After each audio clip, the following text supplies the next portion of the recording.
Pemirsa, hingga saat ini Jokowi masih memiliki massa pendukung dan pengaruh yang besar di dunia politik. Tak heran Partai Golkar menyatakan terbuka bagi Jokowi jika ingin bergabung. Lantas, akankah Jokowi bergabung ke Golkar? Untuk membahasnya telah bergabung bersama kami pakar politik Universitas Indonesia. Di studio sudah ada Mas Cecep Hidayat. Assalamualaikum, selamat sore. Selamat sore. Dan juga telah bergabung bersama kami Sekjen Golkar, Pak Sarmuji. Selamat sore, Pak Sarmuji.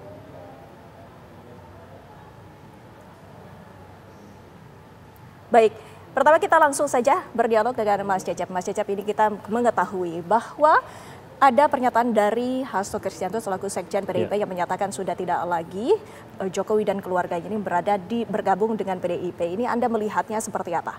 Ya tentu pernyataan dari Sekjen PDI Perjuangan itu penegasan sebenarnya ya. Selama ini kan ketika menjelang Pilpres selalu ditanya, tapi nggak ada jawaban tegas dari PDI Perjuangan. Tapi dengan pernyataan Pak Sekjen Hasto ini sebenarnya lebih jelas, lebih terang benderang sebenarnya posisi Jokowi dan putra-putranya ya, putra dan menantunya. Itu yang pertama. Kemudian dari sini sebenarnya kita bisa lihat, kan ini bicara politik itu bicara relasi kuasa. Sehingga kemudian kemana langkah ke depan Jokowi ini bisa diatur akhirnya. Setelah ini ya, setelah ada pernyataan eksplisit dari Sekjen PDI Perjuangan. Nah, memang ketika Jokowi selesai sebagai presiden ke-7, dia bilang akan pulang kampung gitu. Tapi ternyata masih berinteraksi dalam politik, masih berusaha mempengaruhi. Nah, sekarang posisinya gini, ketika orang sudah punya otoritas, kemudian kehilangan otoritas, sekarang hanya punya pengaruh. Nah, kemudian bagaimana agar pengaruh ini bisa lebih optimal? Tentu saja dia harus bergabung dengan partai politik, dengan kendaraan politik. Itu. Dan sekarang tinggal pilihan Jokowi, pilihannya apa gitu. Tinggal kemudian ada keuntungan tentu ya bagi Jokowi dan bagi partai yang hendak dimasukinya. Nah, bagi Jokowi tentu saja dia punya prioritas, punya program kemarin menjelang masa akhir kepresidenannya. Program-program prioritas. Nah, ini kalau dia masuk ke dalam politik, ini bisa menjaga program tersebut. Kemudian yang kedua, tentu dia punya keinginan ya untuk melanjutkan ya bagaimana anak dan menantu kan sudah jadi wakil presiden dan kepala daerah. Tentu ada keinginan ya untuk masuk misalnya dalam gelanggang Pilpres 2029. Tentu dia harus mengawal itu juga misalnya. Baik. Itu yang kedua. Sebelum ke Pak Sarmuji, kita boleh ke Bang Henry Satrio yang sudah bergabung bersama kami. Bang Henry Satrio, Anda melihat apakah magnet pengaruh dari Presiden ke-7 Republik Indonesia Joko Widodo masih begitu besar sehingga bisa jadi minat untuk partai politik di luarnya? Ya, sebetulnya pengaruh Pak Jokowi itu besar. Hanya saja Pak Jokowi kan punya jejak digital juga, punya jejak sejarah yang sangat mungkin dipertimbangkan oleh partai politik untuk berhati-hati menerima Pak Jokowi. Kenapa demikian? Satu, Pak Jokowi pernah punya jejak quote and quote ya, strategi belah bambu. Kemudian strategi misalnya mendorong Gibran sebagai wakil presiden itu juga pasti diingat oleh partai-partai politik. Bagaimana kemudian melalui Kumham misalnya, dia bisa juga mengatur-ngatur siapa yang pantas jadi ketua umum dan tidak. Tentu saja sebagai tokoh negarawan ya, mestinya Jokowi nggak perlu repot-repot cari rumah baru karena rumah seorang negarawan itu adalah negara. Kecuali memang levelnya belum sampai ke sana tapi masih jadi politisi. Nah, itu pasti akan sulit. Tapi kalau kemudian kinclong ya, kinclong dia. Tapi sekarang kan kita lihat mungkin hanya tinggal Partai Solidaritas Indonesia atau PSI saja yang menjadi harapan tunggalnya Pak Jokowi untuk tetap berkiprah di politik dengan menggunakan partai politik. Dari gesturnya Pak Prabowo misalnya, Pak Prabowo ya teman dekat, sangat bijaksana, kemudian pasti juga mengerti jasa-jasa Pak Jokowi terhadap negara, tapi kan gesturnya demikian, silakan saja, tapi saya belum menyiapkan tempat gitu. Nah, bagaimana dengan Golkar? Kebetulan kan ada Pak Sarmuji ya, Golkar sih pasti menerima-nerima aja, tapi kan anggota kehormatan itu ibaratnya bukan penghuni asli itu, bukan jadi penghuni tetap gitu, tapi bisa jadi quote and quote ini mohon maaf, bisa jadi seperti anak kos gitu, di kos ya udahlah sini dulu aja, tinggal di sini sampai ada rumah sebenarnya. Jadi menurut saya ini adalah sebuah pertanda sebenarnya, udahlah Pak Jokowi jadi negarawan aja. Ada contohnya, ada SBY, ada Mega, sebelumnya ada Pak Habibie, ada Pak Gus Dur, itu mereka oke-oke aja. Jadi selesai jadi presiden, bukan berarti dia nothing atau no one gitu. Enggak, kita tetap menghargai dia sebagai negarawan, tapi kalau kemudian seperti quote and quote ya mencari perlindungan politik dan lain-lain, menurut saya sih kurang pas ya, karena posisinya Pak Jokowi harusnya lebih tinggi dari sosok yang memerlukan partai politik, karena dia pernah menjadi presiden ke-7. Kalau kemudian dia berpikir untuk menyelamatkan Bobi, Gibran atau Kaisang, ya itu soal lain, itu sebagai bapak mungkin ya yang punya keinginan untuk menyelamatkan anak-anaknya. Tapi apakah masih perlu seperti itu? Mas Gibran sudah jadi wapres, kemungkinan dia maju di 2009 juga besar, bansosnya mulai bertebaran di mana-mana. Jadi menurut saya sih fine-fine aja. Dan menurut saya Pak Prabowo kemarin bahasa komunikasi politiknya itu luar biasa betul gitu. Dia ingin menyampaikan seolah-olah kepada Pak Jokowi jadi negarawan lah. Let me continue your obligations gitu ya, atau biarkan saya meneruskan perjuangan Anda tapi dengan cara saya gitu. Anda istirahatlah, seperti Pak Jokowi pernah bilang kan, saya mau ke Solo mau tidur gitu. Nah ini mungkin saatnya gitu. Jadi jangan kemudian diartikan apa yang disampaikan oleh PDI Perjuangan itu adalah suatu hal kemunduran. Kalau menurut saya sih justru itu sinyal positif buat Pak Jokowi yang memang pengen istirahat gitu. Kemudian kalau Golkar ingin mengambil peran untuk menjaga kiprah Pak Jokowi, ya bagus juga buat Golkar, dan itu ya kesempatan Golkar juga untuk kemudian membuat atau menjadi bagian dari popularitas Pak Jokowi. Ya, tapi apakah itu baik dan bagus buat Golkar nantinya? Nah itu Pak Sarmuji lebih paham tentang itu. Ya, Bang Esa tadi menyatakan bahwa dari Jokowi sendiri merupakan anggota kehormatan dari Partai Golkar. Apakah ini artinya anggota kehormatan itu merupakan penghuni sementara? Nah kita tanyakan kepada Pak Sarmuji. Pak Sarmuji, apakah kemungkinan Jokowi ini akan menjadi anggota ataupun penghuni tetap di Partai Golkar, Pak Sarmuji? Ya, pertama saya ingin sampaikan Pak Jokowi adalah orang yang bebas, merdeka, sebagaimana warga negara lain bebas menentukan pilihan politiknya. Jadi Pak Jokowi andaikan nanti memilih satu partai politik, yaitu bagian tak terpisahkan dari hak beliau sebagai warga negara yang bebas dan merdeka. Karena kemerdekaan berserikat dan berkumpul itu dijamin oleh Undang-Undang Dasar, dan semua warga negara itu memiliki hak yang sama.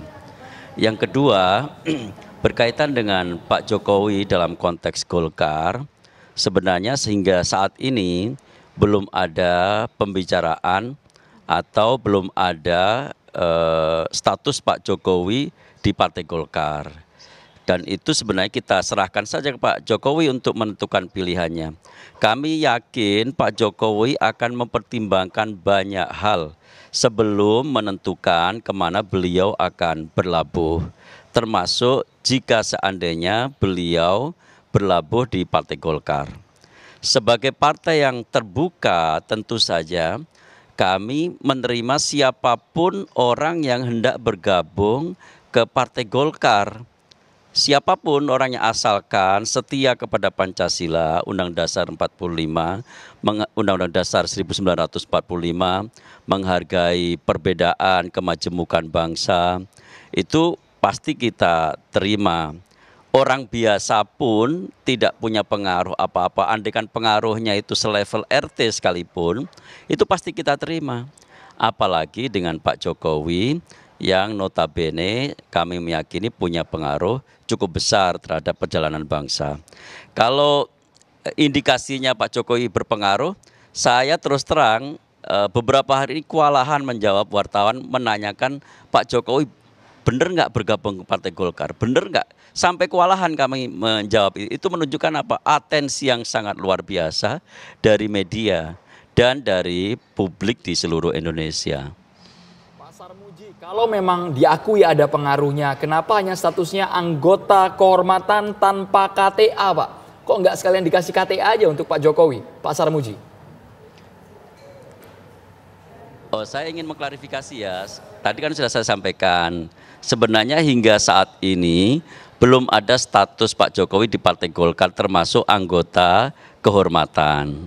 memang ada di ART kita itu tentang anggota kehormatan, yaitu mereka yang memiliki jasa besar terhadap bangsa dan negara yang kemudian diangkat oleh DPP Partai Golkar menjadi anggota kehormatan.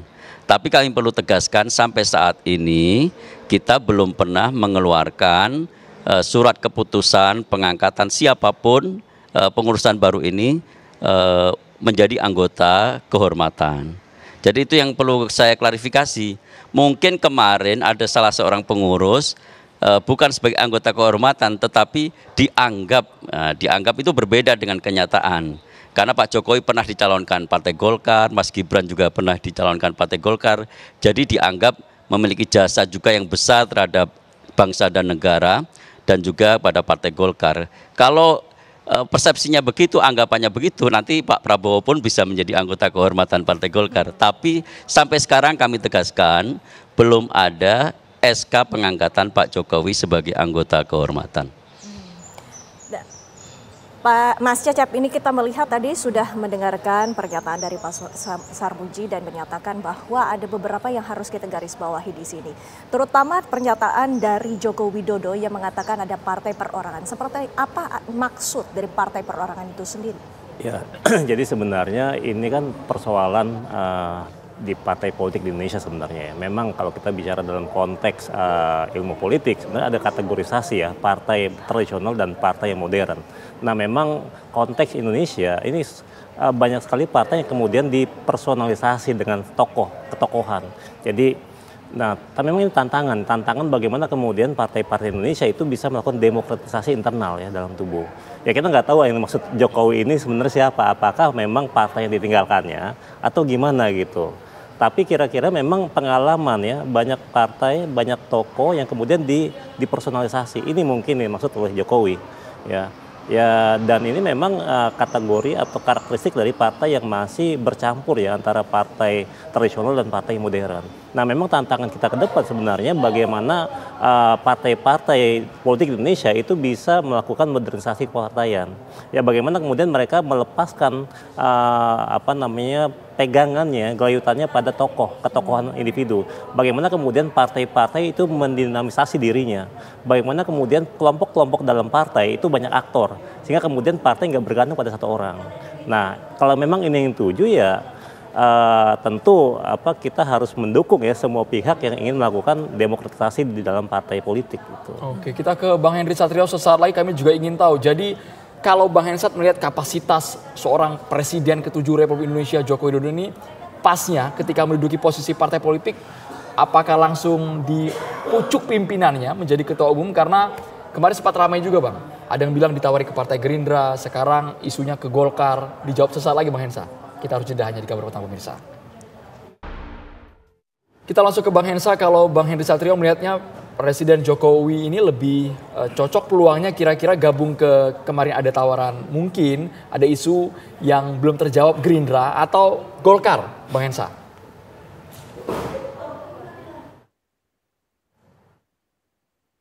PSI, Andro, kalau menurut saya yang paling tepat ya. Karena Gerindra ada Pak Prabowo, kemudian Golkar ini mungkin harus lebih terbuka lah Pak Sarmuji nih. Di era kepemimpinan Pak Jokowi di awal-awal, Golkar itu adalah salah satu korban belah bambu. Jadi, dan kejadian akhir-akhir ini dari Erlangga ke Bahlil kan, itu masih jadi sebuah misteri politik yang luar biasa, yang tidak mungkin dikesampingkan oleh para pengurus Golkar, kader Golkar, dan petinggi Golkar. Mungkin Andro, Windy, kita tidak merasakan ya bagaimana kerasnya Pak Jokowi terhadap partai politik. Tapi saya yakin para ketum partai politik, kemudian petinggi partai politik, siapapun dia, pasti memahami betul bagaimana manuver-manuver Pak Jokowi selama dia jadi presiden. Jadi pada saat sekarang dilepas oleh PDI Perjuangan, ya beban beratnya itu akhirnya pada partai-partai politik yang lain. Aduh, dilepas lagi nih PDI Perjuangan nih, entah kalau dia ngedeketin partai gue nih terus gimana ya. Jadi hal seperti itu tuh pasti sekarang ini terjadi gitu. Jadi kalau menurut saya sih gini, memang satu rekam jejak itu tidak bisa dihilangkan ya. Dan kemudian sebetulnya Pak Jokowi punya dua opsi kuat dalam sisi partai politik. Yang pertama adalah bersama dengan Kaisang Pangarep di PSI, anaknya yang bungsu, atau membentuk partai politik sendiri gitu, misalnya bersama Projo. Nah, hal itu menurut saya akan lebih menyenangkan buat partai-partai politik yang lain daripada harus menerima Pak Jokowi. Tapi lagi-lagi ini kan ada dalam politik Indonesia itu kan yang terlihat tidak seperti yang terlihat, yang kita dengar tidak seperti yang yang terdengar gitu aslinya. Jadi ya bisa saja mungkin sudah ada deal-deal politik di belakang ini. Bila kemudian saya dilepas dari PDI Perjuangan, siapa kemudian yang akan menampung gitu.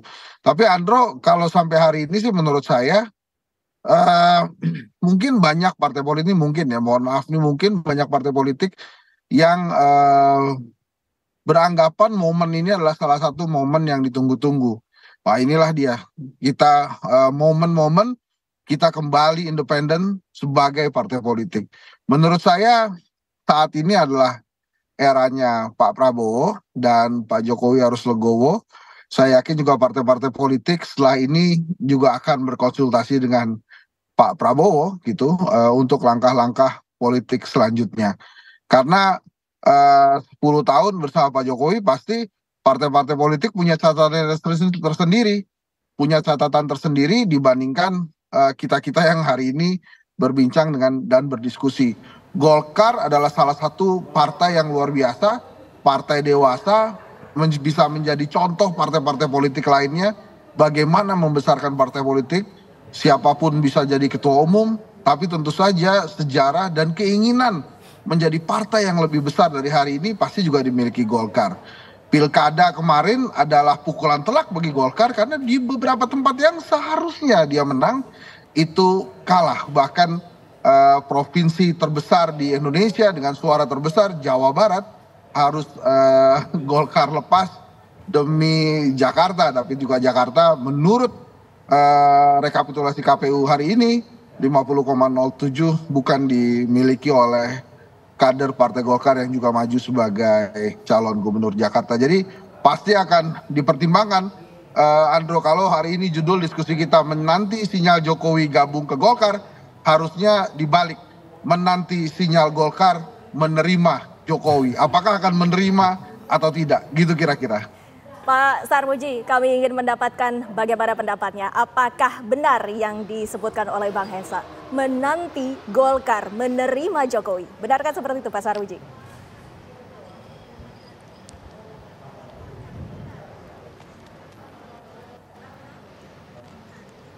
Iya. Kalau halo? Ya, silakan Pak. Ya, kalau nanti Pak Jokowi ada sinyal, tentu saja kita baru bisa membahas ya. Sampai sekarang sebenarnya belum ada sinyal Pak Jokowi bergabung ke Partai Golkar dan belum ada pembicaraan Pak Jokowi mau bergabung dengan Partai Golkar. Ini kan semua berandai-andai saja sebenarnya. Dan semua berspekulasi apakah betul Pak Jokowi akan bergabung ke Partai Golkar. Tapi tentu sikap kami adalah Golkar adalah partai yang terbuka bagi siapa saja yang mau masuk ke Partai Golkar. Kami tidak mungkin menolak orang yang setia pada Pancasila, setia pada Undang-Undang Dasar 45, menghargai kebinekaan, masuk ke Partai Golkar. Kami tidak mungkin tidak menghargai itu. Sekali lagi jangankan level Pak Jokowi, level ketua RT sekalipun kalau mau masuk bergabung Partai Golkar akan kita terima dengan tangan terbuka. Tapi tentu saja ada syarat-syaratnya, tentu saja harus menyesuaikan dengan anggaran dasar dan anggaran rumah tangga partai. Tentu saja harus juga bisa menerima apa yang sudah berlaku di Partai Golkar. Itu saja Mbak kira-kira. Tapi yang menarik Pak Sarmuji, kami ingat betul pertengahan 2024 ketika Munas Golkar, kala itu Presiden Jokowi mengatakan bahwa berada di dekat pohon beringin, di bawah pohon beringin membuat kita teduh. Dan kala itu Jokowi juga menegaskan bahagia datang ke acara Golkar, Pak Sarmuji. Kalau itu bukan hanya Pak Jokowi, saya pun pernah mengeluarkan pernyataan serupa. Saya bilang ke media waktu itu, Pak Jokowi seandainya di tempat lain gerah, Di bawah pohon beringin hawanya sejuk karena ranting-rantingnya itu rindang gitu. Jadi kita itu siap menaungi siapa saja yang mau berlindung di bawah pohon beringin yang memang hawanya sejuk. Kita simbol persatuan bangsa, kita menghargai kemajemukan. Simbol pohon beringin saja di Pancasila itu adalah persatuan Indonesia, dan kita memang betul-betul ingin mewujudkan persatuan Indonesia di bawah bendera Partai Golkar. Bahkan kita juga ingat pada ketika itu Joko Widodo mengenakan baju kuning. Nah, Mas Cecep ini melihat ini, apakah dari tokohan Joko Widodo ini memiliki idealisme yang selaras dengan Golkar? Ya, berarti gini ya, kalau kita melihat sosok Jokowi sendiri, memang sekarang tantangannya di Jokowi ya. Apakah dia mau masuk ke dalam politik kembali atau enggak? Ketika kemarin dia selesai jadi presiden, dia bilang ingin tidur gitu, tapi ternyata strike back, balik, bahkan dia turun ke pilkada. Itu kan yang seperti tadi, level yang harusnya jadi negarawan jadi politisi lagi. Melakukan endorsement. Iya. Nah, kemudian jadi tantangannya sekarang ada beberapa pilihan sebenarnya. Bergabung dengan partai politik yang sudah ada atau membentuk partai politik baru dari relawan-relawannya gitu. Karena kalau sekarang kan dia hanya punya pengaruh, tidak punya kewenangan. Kalau sekarang hanya tidak punya jabatan politik, jabatan publik apapun, maka dalam waktu kurang dari setahun saya kira akan melemah pengaruhnya ya. Itu. Sehingga kemudian kalau dia memang dirinya masih tertarik ke dalam politik, maka gabung partai politik atau bikin partai politik. Kalau bikin ya tentu dengan jaringan relawannya. Atau proju dan seterusnya lah. Kalau dia bergabung dengan partai ada beberapa pilihan. Memang yang pertama yang paling sederhana ya dengan partai yang dipimpin oleh anak bungsunya, PSI misalnya. Apalagi kemudian kan sejarah kenapa PSI mendukung juga bagaimana ada relasi kuasa juga antara PSI dengan Jokowi. Bagaimana maksud kami Jokowi di luar PSI Mas Cecep, antara Gerindra sama Golkar. Nah, kemudian, karena kan sepertinya Prabowo dan Jokowi tidak ada clash apapun ya, maksudnya tidak ada isu yang memang memantik keduanya agar enggak tidak ada. Nah, sekarang baru masuk ke sana. Jadi di luar ini baru kemudian kita lihat ada partai besar selain PDI Perjuangan, yaitu apa? Partai Golkar dan Gerindra. Nah, kalau kita lihat lisik satu persatu, misalnya Gerindra, saya kira Prabowo ya ini sudah menjadi aktor yang paling dominan di partai ini. Sehingga kemudian kalau Jokowi masuk, ini amat sukar ya rekam roadmap kedepannya gimana Gerindra. Jadi harus ada negosiasi antara Prabowo dengan Jokowi untuk jabatan strategis di Gerindra. Nah, kalau untuk Golkar sendiri, ini kita lihat Golkar. Ya kalau tadi dibilang ada partai perorangan, Golkar ini partai banyak orang ya, dinamikanya tinggi di internal. Sehingga kemudian Ahmad Sukar misalnya, Jokowi misalnya ujuk-ujuk masuk ke dalam Golkar untuk menduduki jabatan tertentu misalnya. Kecuali ada memang suatu kondisi atau momentum politik tertentu yang kemudian akhirnya membuat Golkar memutuskan untuk memberikan posisi strategis buat Jokowi gitu. Ya sekarang kecuali memang masih ada strategi lain yang dimiliki Jokowi kepada elit Golkar yang dimiliki oleh Jokowi itu. Bang Hensa, jika kita tadi menelaah bagaimana pernyataan dari Mas Cecep sendiri, apabila Jokowi ini bergabung dengan salah satu partai, apakah memang Jokowi harus menempati posisi tertentu? Apa keuntungan bagi partai itu dan juga apa yang menjadi kekhawatiran bagi partai politik yang telah bergabung dengan Jokowi nantinya?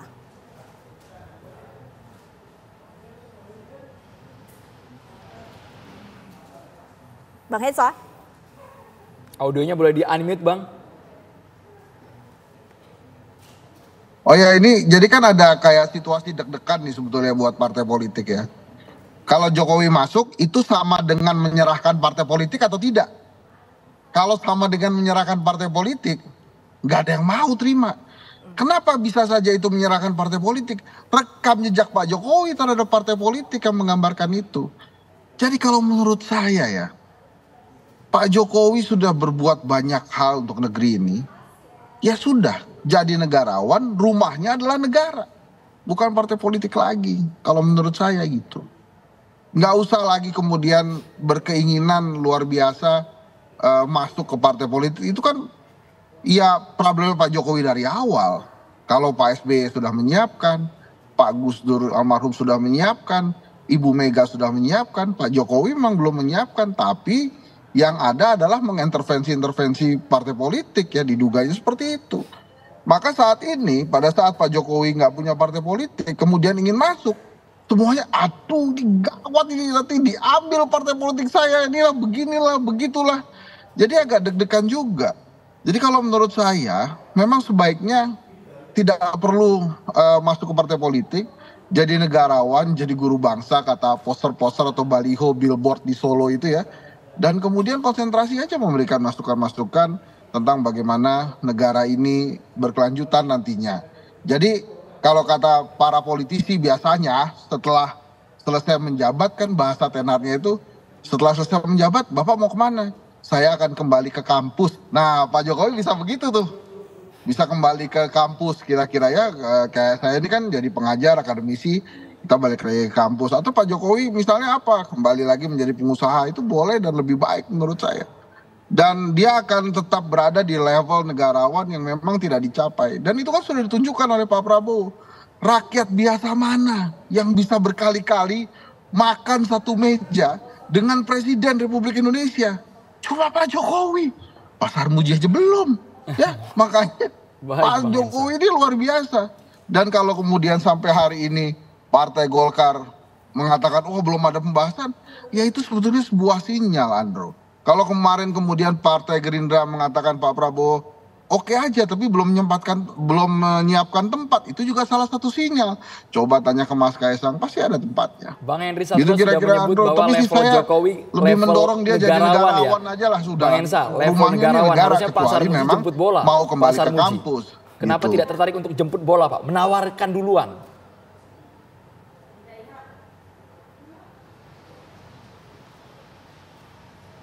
Pak Sarmuji masih tersambung bersama kami Bapak? Masih. Ditanggapi Pak, pengaruhnya besar, levelnya negarawan. Iya, jadi gini, bola, kami memang partai politik itu keanggotaannya itu stelsel aktif ya. Jadi orang yang akan datang untuk masuk ke partai politik, jadi bukan stelsel pasif. Karena itu kita itu pasti selain kita melakukan upaya untuk pendekatan, rekrutmen, iya, tetapi pada dasarnya adalah stelselnya stelsel aktif. Jadi setelah kami dekati, ya orang memang mendaftar, orang datang untuk masuk sebagai anggota. Jadi menjemput bola itu maknanya ya kami melakukan komunikasi politik. Dan kalau terhadap Pak Jokowi rasanya memang tidak ada hambatan komunikasi.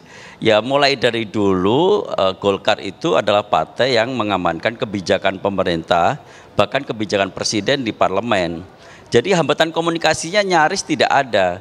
Setelah itu ya memang terserah Pak Jokowi mau masuk partai politik atau enggak, Pak Jokowi masuk partai politik mana, yaitu murni sepenuhnya di tangan Pak Jokowi kehendak politik itu. Kita dalam posisi yang menunggu saja.